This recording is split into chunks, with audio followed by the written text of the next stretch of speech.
Have you ever had this happen to you when you're trying to bring your books somewhere to run a game? Well, Kobold Press has you covered, with pocket editions.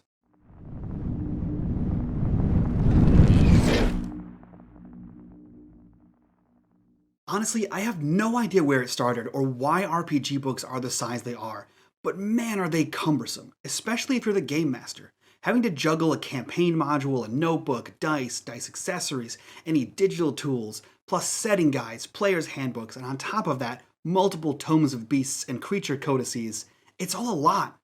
At one point, I had the table I was playing on and an additional table just full of my GM peripherals. Well, what if I told you that the evil geniuses and the mad artificers at Kobold Press, yes, the very same ones that brought you the Goreling and the Swolbold, are hard at work on a shrinking ray that would only affect RPG books and a small number of interns?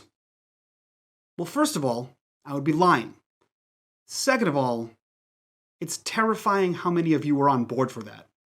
Are your players okay? Are you okay? Want to hug it out? Anyway, all that aside, Kobold Press does have something up their sleeves. Or better yet, their pockets. See what I did there? Check out these puppies, the Creature Codex and the Tome of Beasts Pocket Edition. These books are about half the size of their hardcover counterparts, obviously more compact and weigh far less, while still containing all the same information from the full-size version. And very importantly, the font size is basically the same, making it easily readable, and both of these are an amazing product to have in your bag of holding. Enough about their size, let's talk about the books themselves.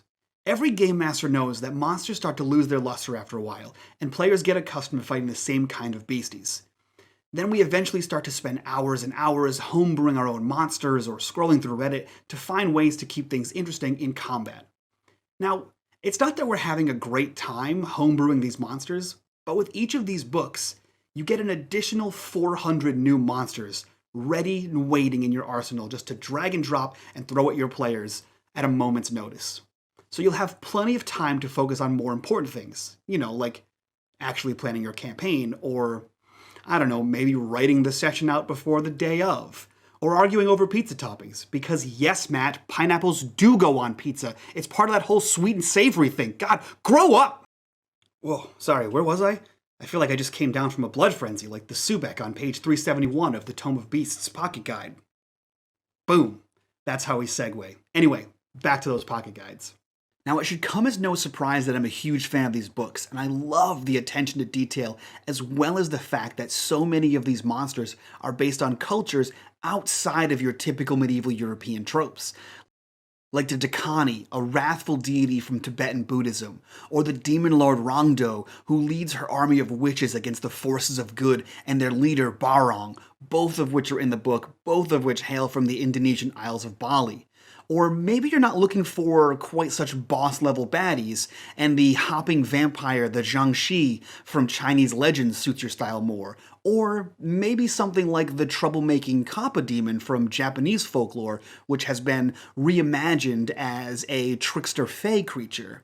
Either way, it's very refreshing to see so many new monsters based on so many different cultures from around the world. I also love the fact that both of these books add so many new flavors that we have to monsters that already exist. I'm a huge fan of Dragonborn myself, and both of these books add so many different variants to Dragonborn, like the Elementalist or the Edgit. I think it's really cool that you can take the base model, like Kobold to Swolbold, or all these different Dragonborns or different dragons, and make all these different variants that you can throw into the same combat and make everything more spicy. I also can't get enough of the sidebars that litter these books. These provide everything from how a monster would fit in Kobold Press's Midgard setting, to unique, rare, or named versions of the monsters, as well as variant versions. There's also a few sidebars that include detailed information about particular poisons and curses that the creatures might be able to inflict on would-be adventurers. But I think my favorite sidebars are the ones that talk about the items that are part of a creature or ones that you can collect after they're dead, like the Carbuncle's Garnet or the Cloud Pipes. I know for me, If I had $1 for every time my players killed a dragon and immediately went all Monster Hunter on it, trying to harvest every usable part and make some potions and make some weapons and make some armor and sell the teeth and get more gold, well, I'd probably have like, I don't know, $5, but still, we've all been there. And I love the fact that these sidebars have taken out the guesswork and included some of the rare or more obvious things that your characters might find when skinning and, deboning some terrifying monster they just killed. Just normal adventurer things. And as with all Kobold Press products, you have to mention the outstanding artwork that runs on almost every single page of these books, which by itself should be enough to inspire any GM to run at least a dozen campaigns. Combine that with just enough monster lore to whet your appetite, and more than enough stat blocks to keep your players afraid of what could possibly come next, all squished together in 2 very portable packages, and you have 2 amazing additions to any Game Master's library. Especially if you have to travel to GM, or you run games at conventions, or if you just need a little bit of extra space at the table, without getting a whole second table. But that's enough rambling from me, so head down to the link in the description and grab yourself a copy of both of these pocket guides, and while you're down there, why not let me know what books you want to see Kobold make pocket-sized? I'll see you guys next time. Bye!